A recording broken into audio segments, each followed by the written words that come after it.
Avivi, good morning. Good morning, Benjamin. Thank you very much for being with me today and for sitting to interview.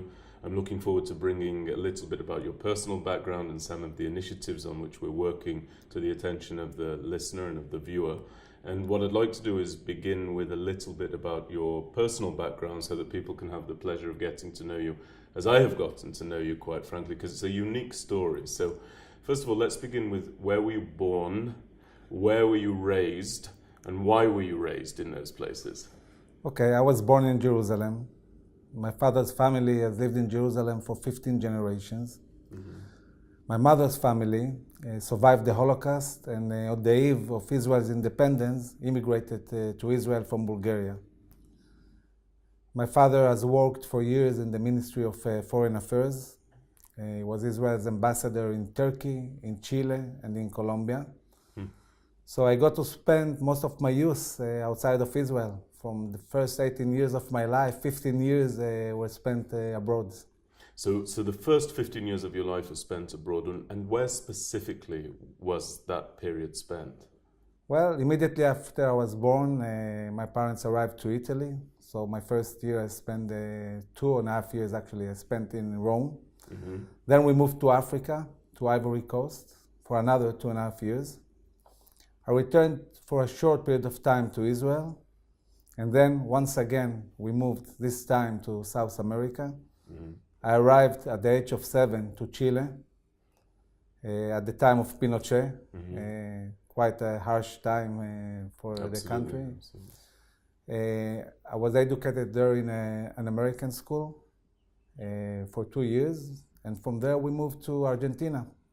So throughout this journey or this odyssey, how many languages did you manage to pick up? How many do you speak today? Well, at the age of 5, I spoke 3 languages, Italian, French, and Hebrew. Incredible. Then I arrived to Chile, a Spanish-speaking country, in an American school. Mm-hmm. So these 3 languages didn't help me at all. Right. I learned 2 new languages. So by the age of 7, I spoke 5 languages. So you're moving around from country to country as the son of a diplomat, quite a very esteemed diplomat, actually, as I understand it.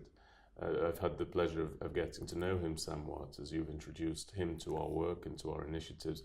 And I am somebody who moved to the State of Israel and enlisted as what's called a Chayal Boded, a lone soldier. Now, a lone soldier is oftentimes thought of as being somebody who doesn't have Israeli parentage, but that's not the case. You are a lone soldier yourself.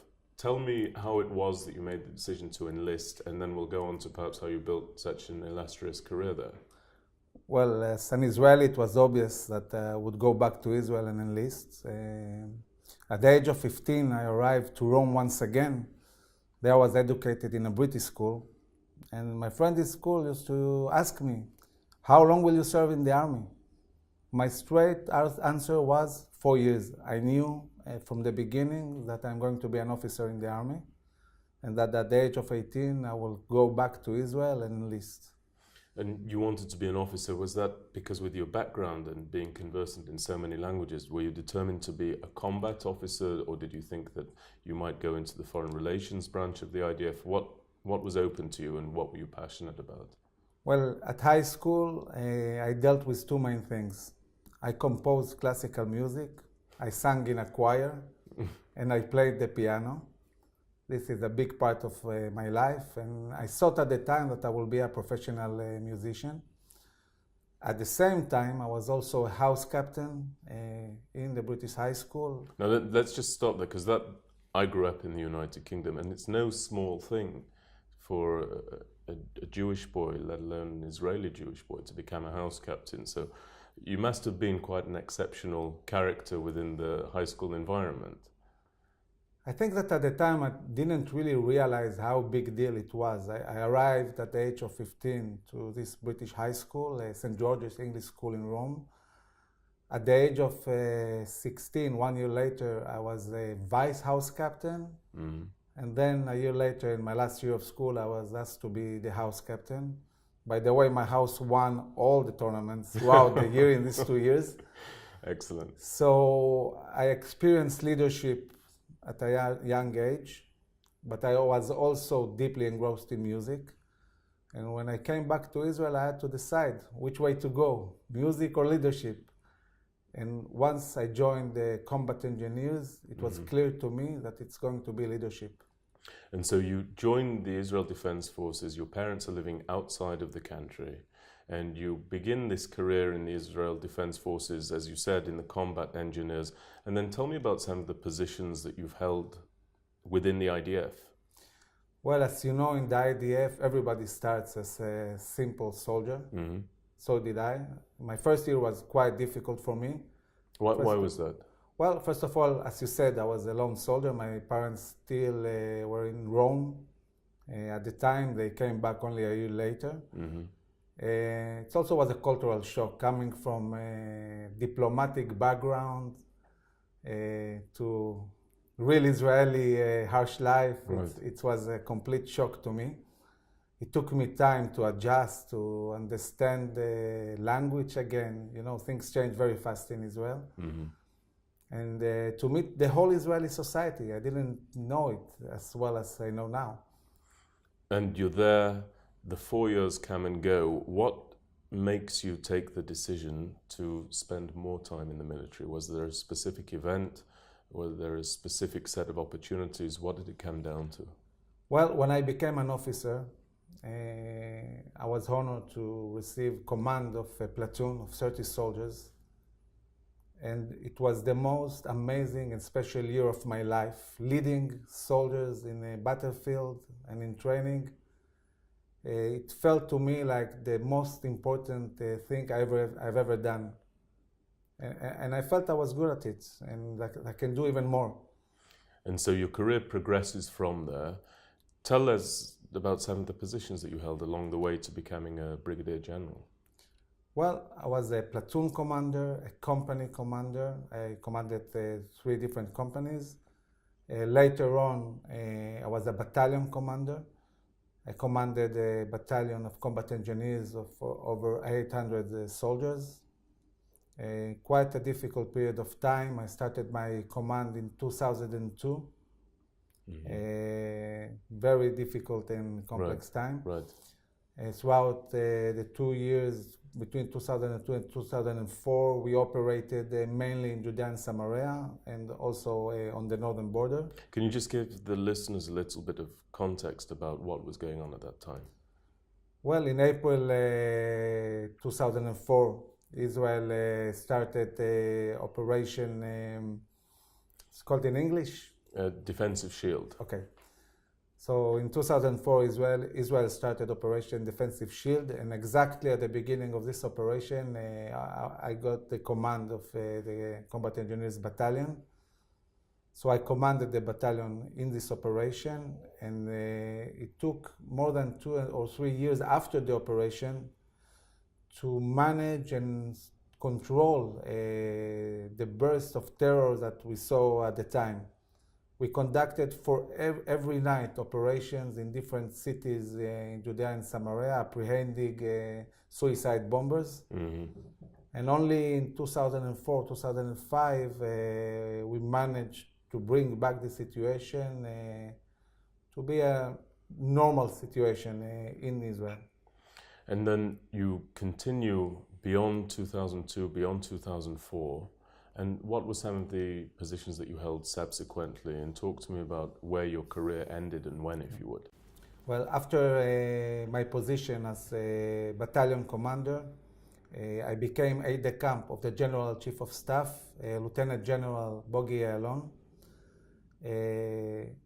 Took me all the way from the field to the General Staff, government.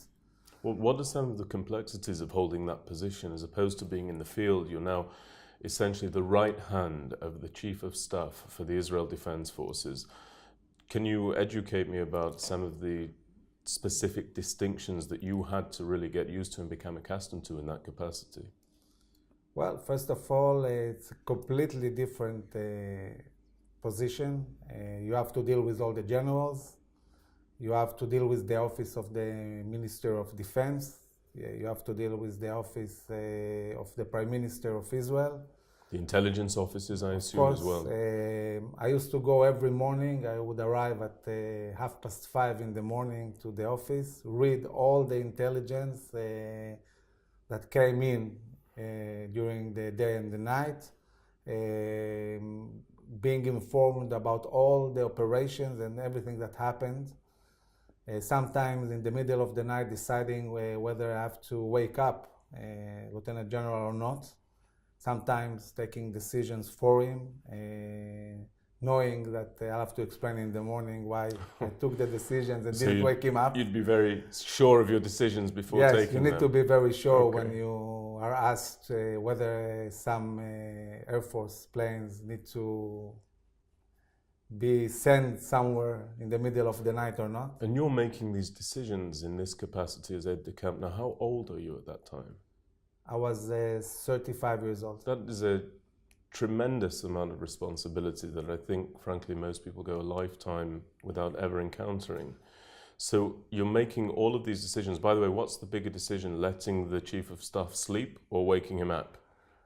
Well, waking him up is a big decision, and I think that during the time I was in this position, I woke him up, I think, only once.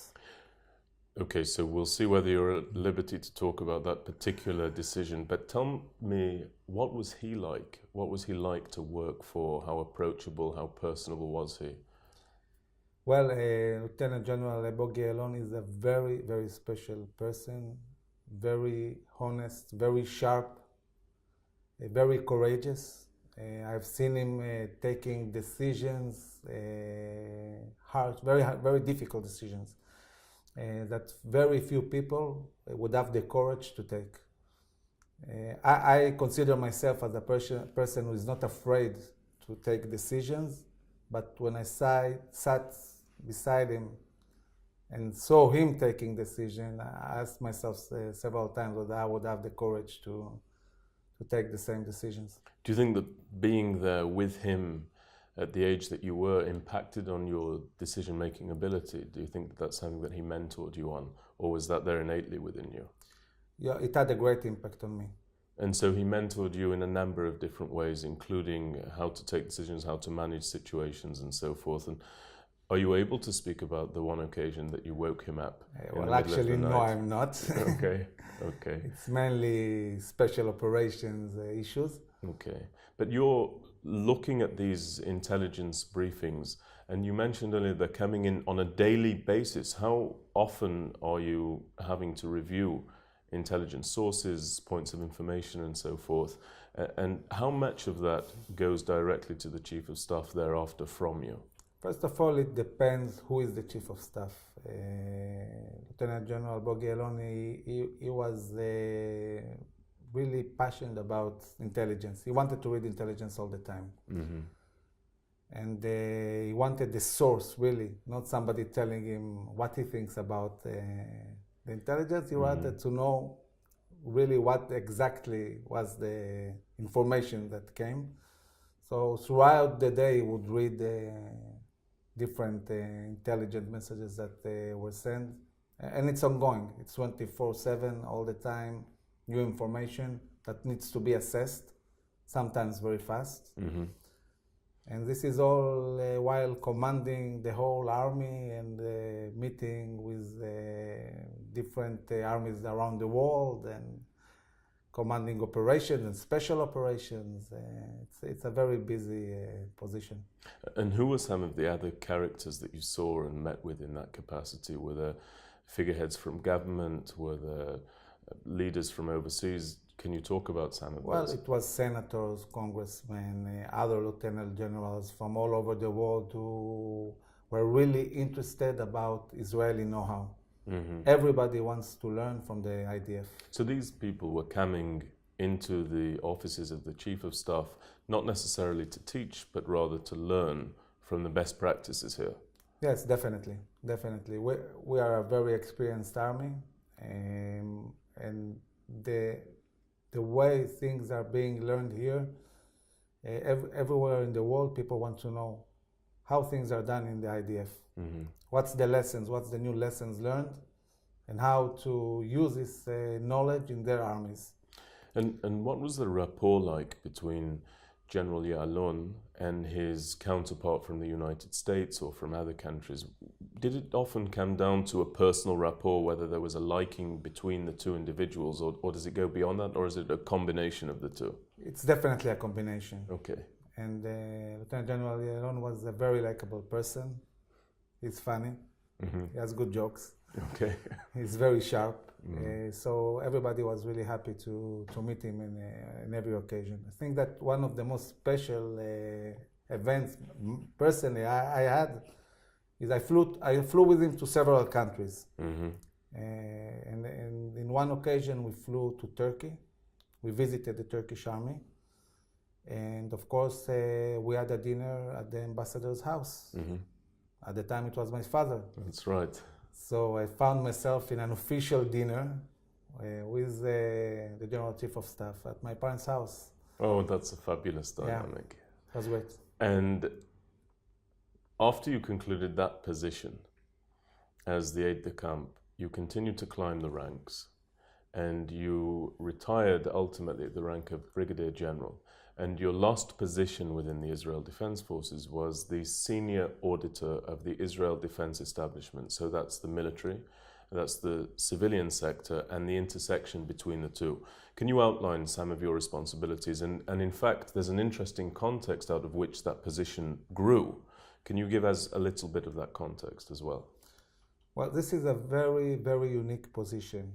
It's the only position apart of the Minister of Defense that is able to see the whole Israeli defense establishment, which means the army, mm-hmm. the Ministry of Defense, and the military industries, and overview all these different parts of the defense establishment, and take big issues like major projects.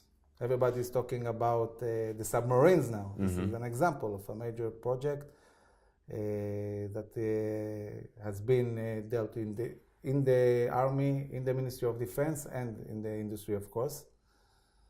So we audited major projects. We audited readiness, mm-hmm. and we audited combat readiness. Combat readiness, okay. On behalf of the Minister of Defense. So we need to think what interests the Ministry of Defense, what would be important for him and mm-hmm. for the government, and then audit. And who's the Minister of Defense at the time that you held that position? Well, 2 months after I was appointed to this position, once again, General Yaalon was right. Appointed as Minister of Defense, and I was very, very pleased, and had the chance to work with him once again.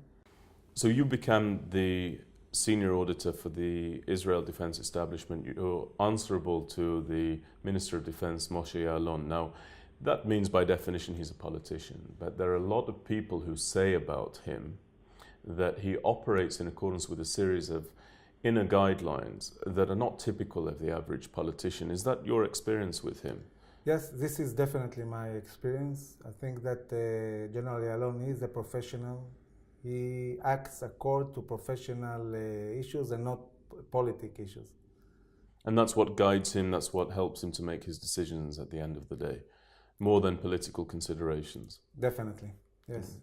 And so you continue in that capacity. Ultimately, you retire. In what year did you retire from the Israel 2016. Okay, 2016, and then well, actually, the retirement was in 2017, in April 17, but we have a few months of vacation before we retire. Mm-hmm. Did you enjoy your vacation? Very much, yes. Okay, good. One of the things that I wanted to ask you about, given your background in the combat engineers, is something that really came to light in 2014 in Operation Protective Edge, which was that the combat engineers really ended up being on the cutting edge, on the front line, frankly, of the combat dynamic because of the advent and the use of the terror tunnels. Where is the combat engineers as a brigade today? What are the adjustments that they've had to make? And what was it like knowing that they were going to have to undertake this tunnel warfare in such an intensive fashion? Well, the adjustment combat engineers had undergone started long ago. since they are in the front line, they understood that they need two things. They need the infantry capabilities. They need to be able to engage with the enemy while dealing with the ground or with tunnels or with infrastructure. And they need to be armored. And since 1973, since the Yom Kippur War, the combat engineers have undergone major changes.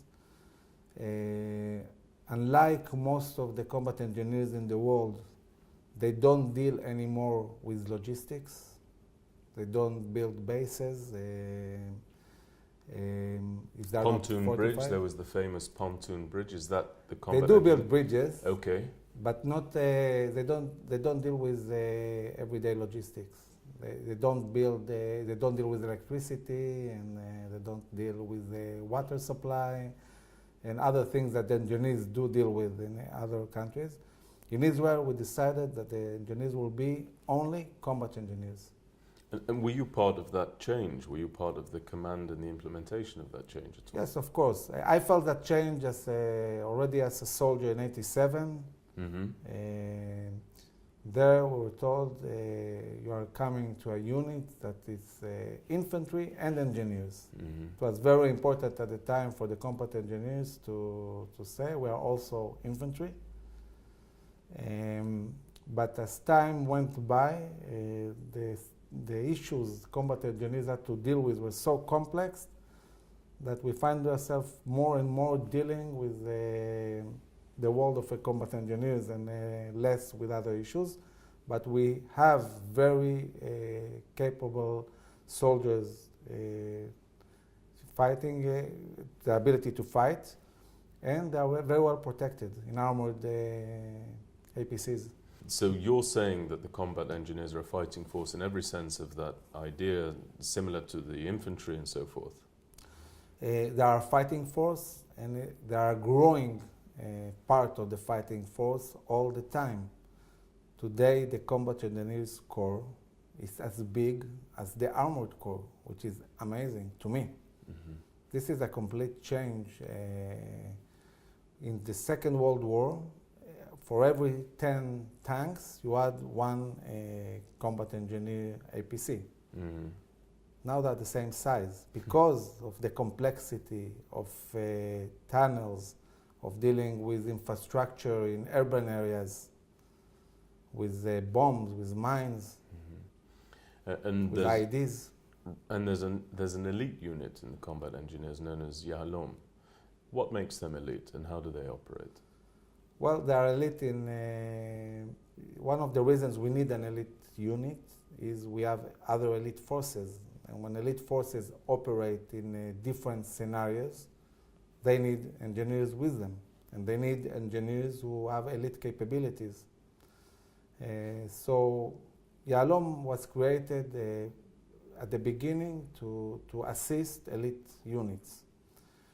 Then as time went by, we find out that we need these capabilities also in the regular brigades.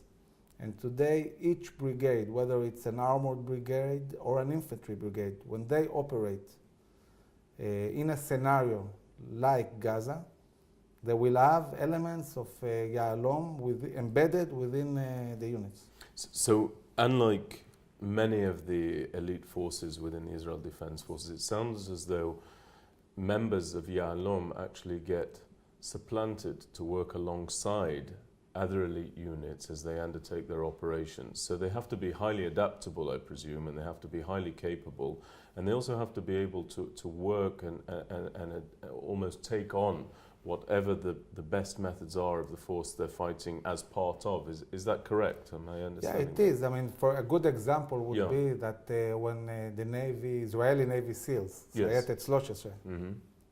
when they took over one of the ships in the middle of the Suez Canal or the Red Sea, they had embedded with them Yaalon soldiers who had to deal with the explosives. And check what was on that boat. So they need to operate in sea with the SEALs, and they need to operate in maybe other countries with special units, and in Gaza, everywhere. General Avivi, looking more broadly at the state of Israel and its place within the Middle East, there's an ongoing debate about whether or not there are existential threats that the state of Israel faces today. And there are also very strong voices that say actually the state of Israel does not face any existential threat from anywhere. What's your view on those two opinions? Where do you fall in that conversation? Well, I believe that at the moment, talking about now, there is no specific existential threat, but if we do bad decisions, we might find ourselves very, very fast dealing with existential threats. The potential of existential threats exists. It might be in the future a nuclear Iran. Mm-hmm. It might be, God forbid, an open corridor of terror from all the Middle East into the heart of Judea and Samaria. So there is a potential, and what Israel should be doing is making sure that this potential doesn't come to be. We need to take the right decisions for ourselves. And can you just define, so that everybody understands precisely what you mean when you talk about an existential threat? You're not speaking about a terror attack, as dreadful as that might be. You're not even speaking about a wave of terror. You're speaking about something else. What is it that you're speaking of? When I try to imagine what would be an existential threat for Israel, it could be one of two scenarios. In the past, we had three scenarios. The third scenario was a big army full of armored units and tanks and artillery invading and conquering the land of Israel. Specifically at the moment, maybe it would change in the future, but specifically in this moment, there is no such army threatening the state of Israel. Today we see a different scenario. On the one hand, we see potential nuclear weapons in the hands of terrorist regimes. And on the other hand, we see what we see today in overall the Middle East. It's terrorists that destabilize countries and make them collapse. I mean, the question whether a country can collapse, I think that we can see all over the Middle East countries collapsing. Yemen, Iraq, Syria, Libya, it's happening. Mm-hmm. Who could have imagined 10 years ago that we will see one day these countries collapsing? They are collapsing. So basically, if we create a situation where the same scenario that is happening now in Syria can happen inside Israel, this would be an existential threat. And we should be thinking about it when we take decisions, what kind of solutions we're looking for. Do you think it is being thought about? I think it is, but I must say that I'm worried when I look at Israeli society. People don't tend to really go into details and understand the issues that we have to deal with when talking about the Israeli-Palestinian conflict. Politicians tend many times to speak in very general way, and there is no real serious discussion in Israeli society about these issues. How would you bring about a more in-depth discussion? What would you like to see in that sense? Well, I would like people to put the main interests that the Israeli people have and see how these interests meet or deal with different solutions concerning the Israeli-Palestinian conflict. I can say that in the social media, and I tend to read what everybody writes, there is a discussion. But in the mainstream media, there is no serious discussion at all. But it sounds Only big words and things that you can't really work with, it's not serious. I'd like to turn to another subject that we haven't covered, because you're a citizen today. We've spoken about that. You're an officer by profession, but you're also, of course, a father. Now, you're a father of how many children? Well, 4 children. I have 2 big children and 2 young children. And it's my second marriage, so my wife Anat has 3 more children. So in our house, we had 7 children growing up. You have 7 children growing up. Now, Yeah. let me ask you this. As a citizen and as an officer and as a general, what does service in the Israel Defense Forces mean to you in the context of your children? Well, all my big children now are either serving, some of them already as officers, or ended service, or are going to join service in the next coming year. And I really hope, talking about my young kids, that they will find a different world. A world where there is agreement, there is peace. I think that military life is not easy. They have to deal in a very young age with issues that are quite complex. On the other hand, they get to do things that young people usually don't do. They command, they lead people, they get a lot of responsibility. And this is what makes the youngsters in Israel so great and so successful afterwards in their lives. So as many people know, the IDF operates by way of a conscription service, that people are drafted at the age of 18 shortly after graduating high school. Is national service a burden or an asset when it comes to the broader Israeli society and how they grow and develop thereafter? Yeah, I think it's definitely an asset. Why? Tell me why that is. Well, you take young people and bring them into a place which gives them values, trust them with a lot of responsibility, takes them from their video games and everyday issues to national issues. And people, when they finish the military service, they're different people, they're better people.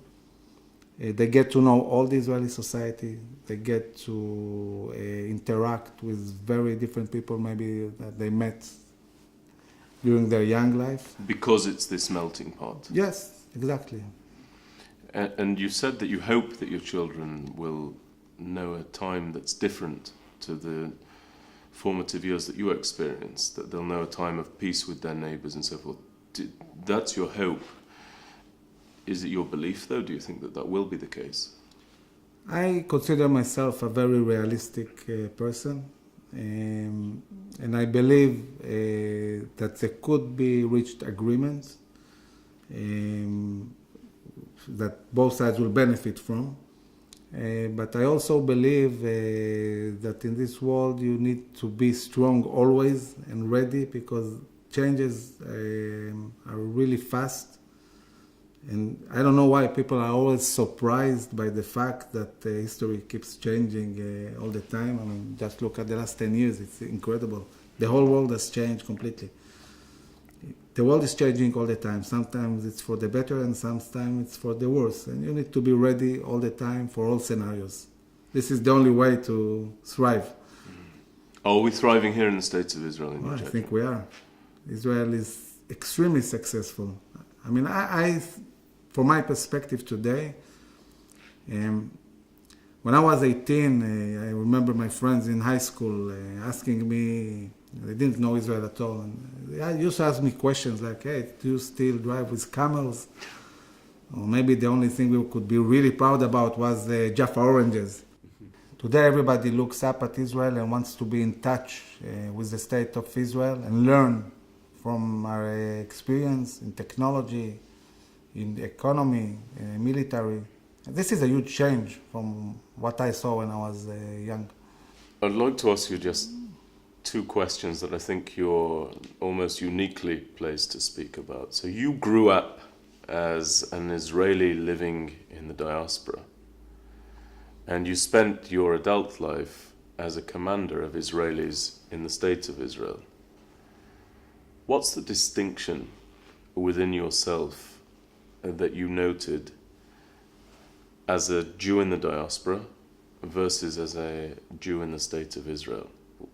Is there a distinction? And if so, what does it come down to? How would you describe that? It doesn't matter how many friends I had when I lived in Italy or in Argentina.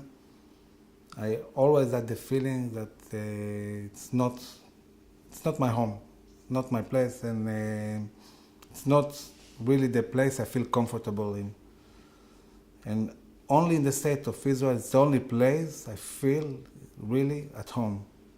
And what would be your message? I know that I said that the previous question was my last question, but I'll push it just a little bit further. What would be your message to the broad span of the Jewish diaspora when it comes to how you would like them to look upon and to engage with the State of Israel? Well, first of all, I have lots of Jewish friends in the diaspora, and today when they ask me, what can we do for Israel? I say to them, look, really the only thing that Israel needs is more Jews.